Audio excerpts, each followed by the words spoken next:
This is Ultimate Space Commando by developers Creatio49 and published by Angry Cat Limited on May 12th, 2015. This is a turn-based tactics game that I found somewhat intriguing, mainly for its multiplayer and game modes, which I don't think I see a lot in games of this ilk.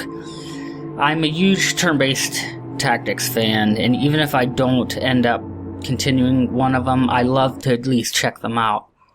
So this is a tutorial. We just started on a single player campaign.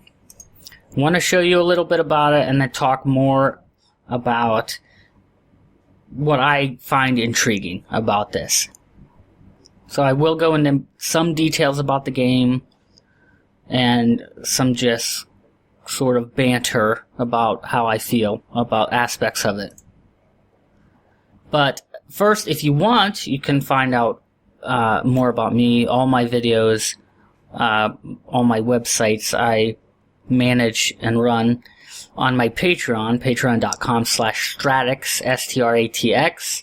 Sorry if I sound a little weird, I've got my braces in. So let's continue on. I haven't really been reading this. I did this once a long time ago, but I'm just kind of going to guess because we're going to take a look at the different features of the game. Now, what the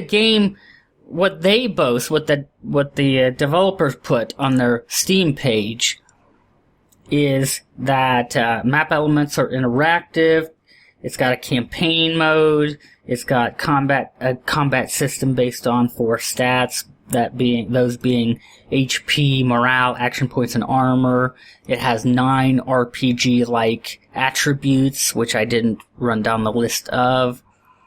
Now, let's see. Now select MCPO triggers after closing this window with OK.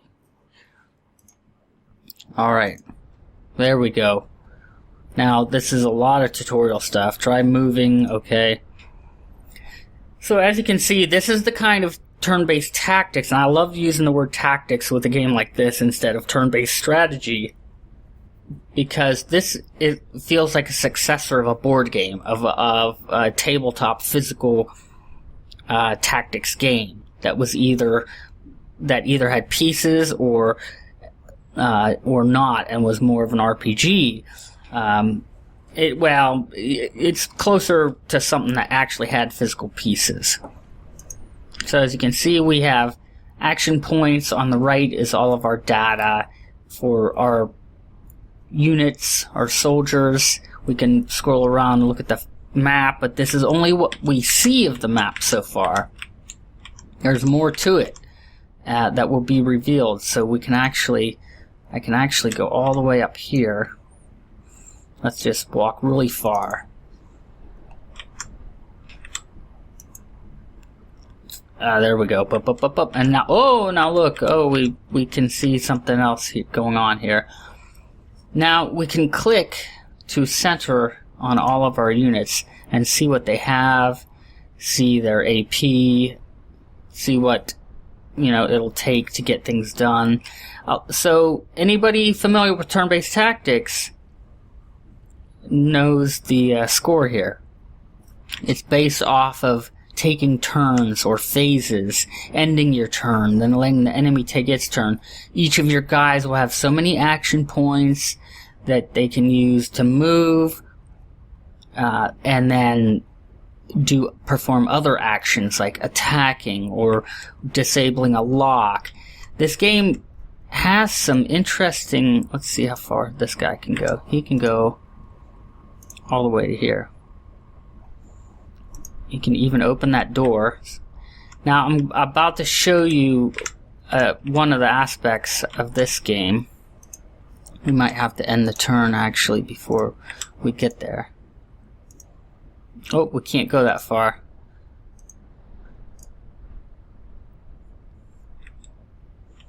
Okay, let's move our last guy.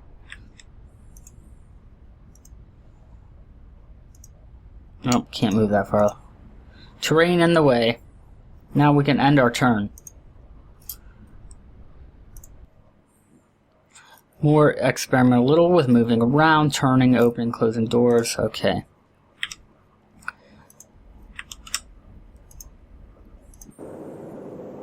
Now, let's see if we can do this. This takes 10 AP. I might not have enough. Let's take a look. This looks sort of like a mini game that you find in BioShock to unlock things. Where with this one you have circuits you can move around to try to affect. I don't quite get it because I forget. But I failed that. So, let's try to get to the main menu. And let's go to Hall of Fame. Now, I am not logged in, so that might be why these lists are empty. But you can see some game modes we have. Seek and destroy, survive, collect, acquire data, reach points. Reach point. Campaign, defend base. You can do interesting things like, it looks like import games or maps that you liked and export things. Maybe you're exporting your data to enter it into the network. Here's where you can, up at the top, you can log in and create a profile. These are just tips over here on the left. You can choose single missions. So, this is a game that intrigues me as something that I would wish I could maybe get some friends to buy or buy it for them, and so we could try the multiplayer stuff, but I likely never will. Excuse me. It's just intriguing. It looks like it's trying to be more hardcore as far as a turn-based tactics game. Like trying to have really refined, true, wide-reaching mechanics governing the phases and turns and your attributes and everything that affects the game. It looks like you can change your weapons. I'm not sure about gear yet, but I may take a more in-depth look at the game later on. But this was just a quick, like a quickie look at this game, just mainly so I could spout on and on about how I found the multiplayer options intriguing. Because it says single player, multiplayer, up to 4 players, co-op, local co-op. And I believe that it detailed some of that. You can do TCP or IP connections, just like the good old days in older games, especially older CRPGs like Icewind Dale and that. You just type in your IP address, right? And I think you can invite friends and that along. And you do have some settings for screen resolution sizes, a little bit of the graphic stuff going on, color intensity, and sound levels as well. But it's an intriguing game, and I'll have all the links and information in the description box below on my YouTube, on the YouTube page for this video.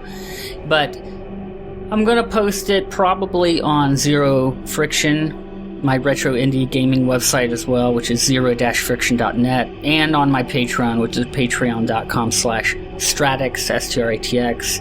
So check that out there, and if you want, shoot me a line on Twitter. I'm Stratix Gaming on Twitter, and we can talk about it if you want. Because I'm probably going to look into it and dig deeper into the guts of the game, because it's really interesting, and I always love a turn-based game. So, thanks for watching, and I'm about to just start choking all the time before I can even finish this video. So, again, thanks for watching. If you have any questions, just let me know, and I'll see everybody in the next video.